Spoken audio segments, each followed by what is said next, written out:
Hello, I am Kathy L.Moore, and you're listening to the K4 podcast, where our mission is to inspire others to fulfill their God given purpose by seeking a Christ centered life through kingdom proof living. Listen and enjoy the journey to kingdom proof living. So, today, our topic that we'll be discussing is 5 ways to unleash the power in your purpose with our special guest, Linda Patrick. Linda, how are you today?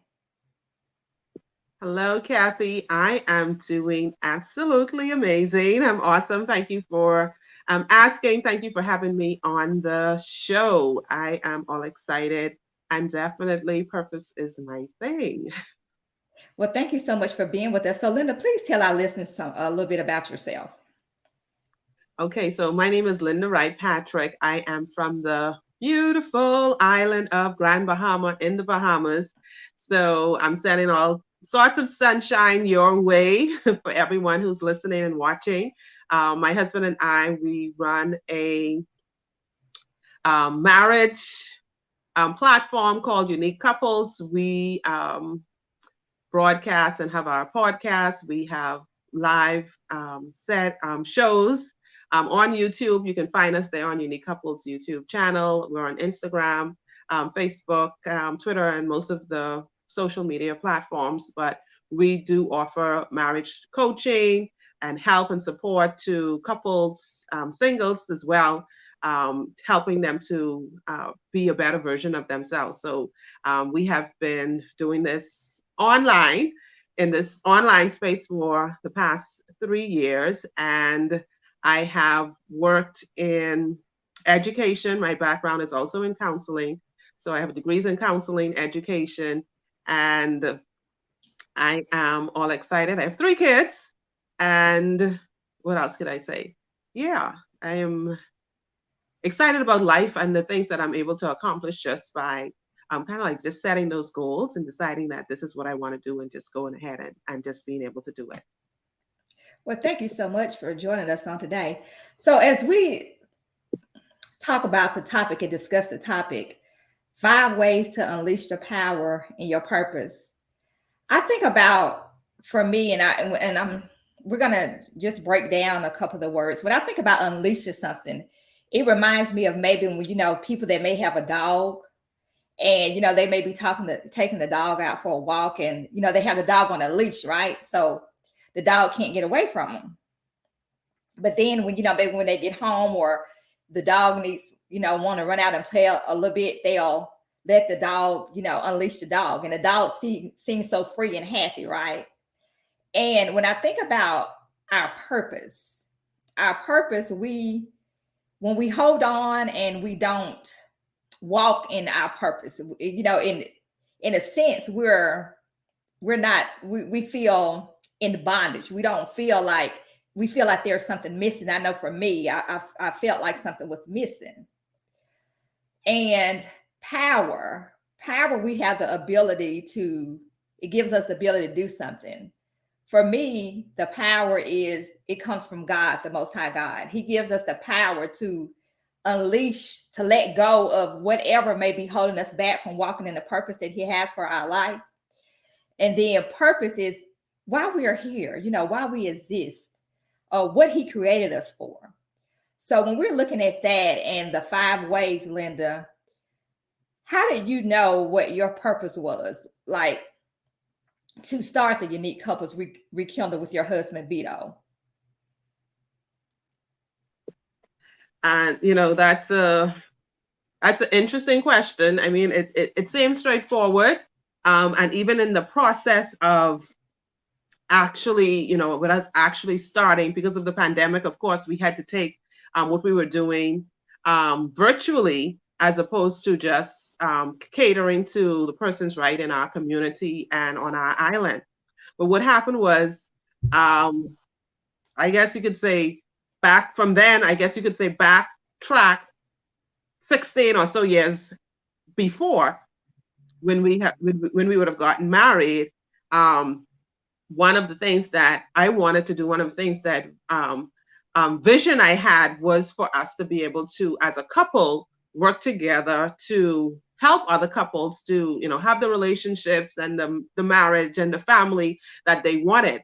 And that, of course, stemmed from my own personal, background of just being surrounded by domestic violence and just, suffering abuse from just a male figure in my life who should have known better.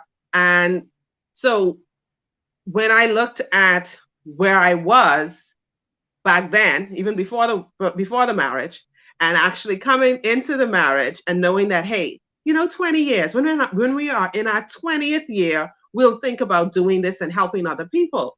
And so here comes the Hurricane Dorian first. Hurricane Dorian came and our island was devastated. And of course, we knew the social impact that would have on families and couples. And so it was like, no, we can't wait. We have to do something now. We can't wait until, 20th year. And then we go and branch off and do all of these other things that we wanted to do. We have to start working on it now. And for me, you would think that, okay, that was it. That's the purpose thing. And then I got a better understanding of exactly what purpose was. And I think if I had known or gotten a better understanding of that, it would have helped me to not put a date to say 20 years later, but I would have started to work on fulfilling that right then. And I think purpose has to do more of knowing this. Ultimately, we are here to serve and worship God. Mm-hmm. That's the purpose of my life. That's the purpose of our lives. If you're a believer, you know that, hey, we are here to serve and worship God. So how can I serve and worship God with the talents that I have, the things that I do, the things that I could say? How could I use that to bring glory to Him? How could I use my pain? How could I use the experiences that I have in the past, that I've grown from, that I've learned from, that I've changed, that I've transformed and helped to change my life? How could I use that story? How could I use that victory, that overcoming to bring glory to God? And so for me, what I learned, even in the process of delaying this purpose, delaying just being able to go out there and help. Yes, I was helping. I mean, I was doing children's ministries for years. I was teaching for years. I was, helping families and couples, but I was still holding back. But if I was not afraid of really knowing that, hey, guess what? I'm not sure of the time I have here on earth. But I know that whatever I do has to bring glory to God. Yeah. I think we would have probably started earlier instead of even with some of these points, not allowing things to kind of like hold us back. And that's good. And that's good. And that's, some of my story is that what I've been saying is that I don't have any more time to waste. Mm-hmm. So would you say that the pandemic was the unleashing of pushing you into your purpose? I would definitely say that it was, and it's funny how God works sometimes too, because the pandemic was okay, we need to do this now. There was urgency behind that because first of all, Hurricane Dorian was that urgency. Like, we needed to get this done. People are hurting now. Can't wait until at that point we were at 16 years, so we had like 4 more years into doing all these other stuff before we went fully into doing unique couples and all of the other activities related to building stronger couples, healthier marriages and families. But Hurricane Dorian did it. The pandemic cemented it, reminded us that, hey, we definitely need to do this. There's so many people were hurting, marriages were hurting. We definitely need to do it. And then recently, when I even had the fire, at the back of our house, it was like, hey, you still can't rest.